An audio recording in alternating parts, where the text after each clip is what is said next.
Nicole Malliotakis, one of 13 House Republicans who helped Democrats pass that bill, joins us live. Thank you for your time and good morning to you, and welcome back to our program. 19 Republican senators voted for it as well, but for those who did not, they just think this is a bad bill. Why did it get your yes vote?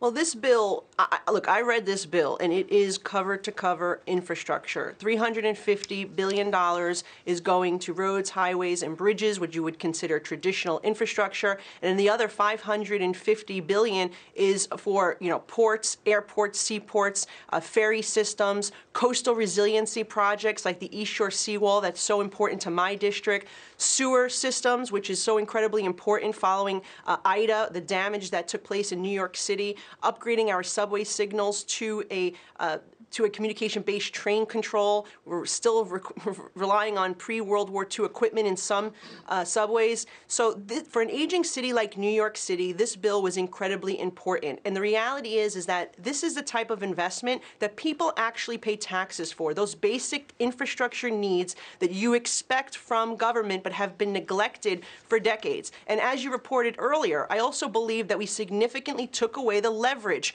from the socialist squad. It is why AOC and the others voted against it, because they knew that if the true infrastructure bill passed, the spotlight would go onto their social spending bill that includes the IRS agents, it includes the amnesty, it includes giveaways to those who are in the country illegally, the taxes, the vaccine mandates and penalties, all of that we remain opposed to, and we are going to fight tooth and nail with the moderate Democrats to stop. I think that everyone should admire the fact that you read the bill. That doesn't always happen. But the House GOP account tweeted this and then deleted it minutes later. They said, a vote for the Democrats' infrastructure bill is a vote for their socialist wish list. Americans won't forget November 6th. And I understand that last night President Trump was also saying that anyone who voted for it on the Republican side is a traitor. How do you respond to those kinds of attacks?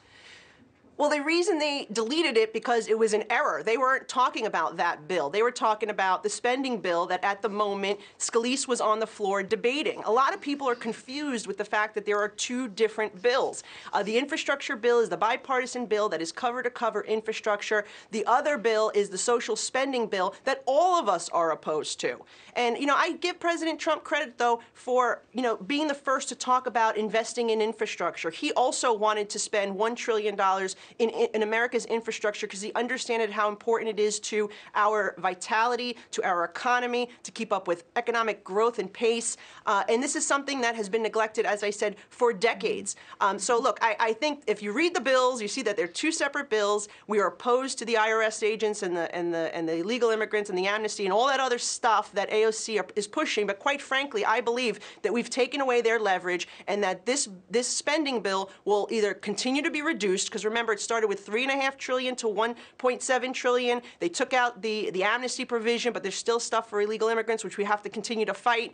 And I'm going to work with my colleagues to do that. But I think just the fact that they are crying about it just tells you that they're the losers here. There are others who think that you've given Joe Biden and the Democrats momentum as a result of passing this. Coming off the heels in New Jersey and Virginia, the big vote just a week ago today, sort of distracted off the attention of what voters were saying there. Wall Street Journal writes this: Republicans rescue Biden's agenda. Will the infrastructure bill grease the wheels for the Democrats for $1 trillion spending blowout? How would you respond to that when you think, Democrats were tied up in knots and perhaps now you've greased the wheel, greased the road, literally, with this infrastructure bill for yes?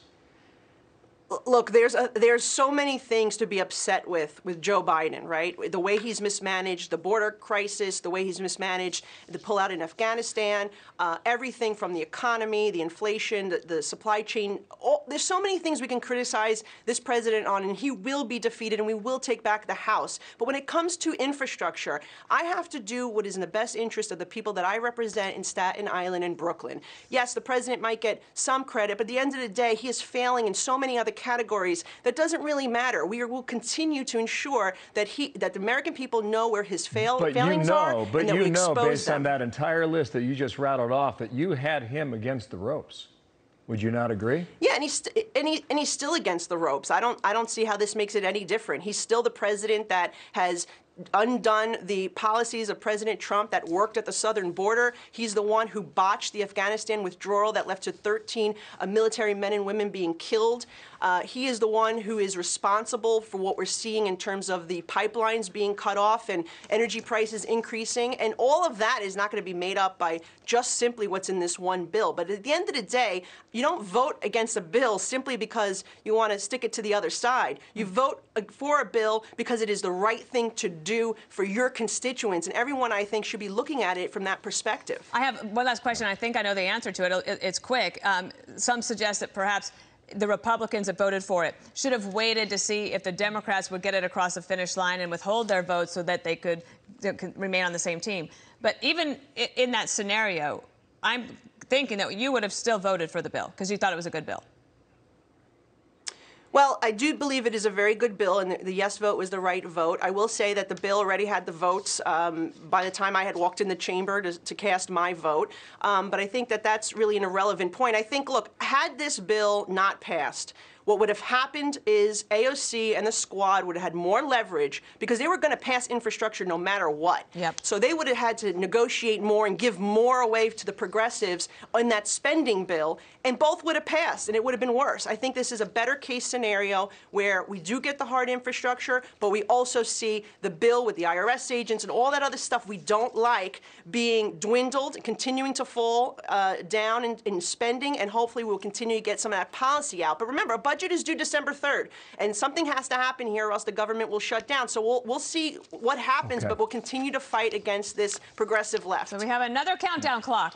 The budget, December 3rd. Yes. Nicole Malliotakis, Staten Island rep. Thank you so much. Come back, okay? We got a ton more questions for you, so thank you for your time today. She talked about this being cover-to-cover infrastructure.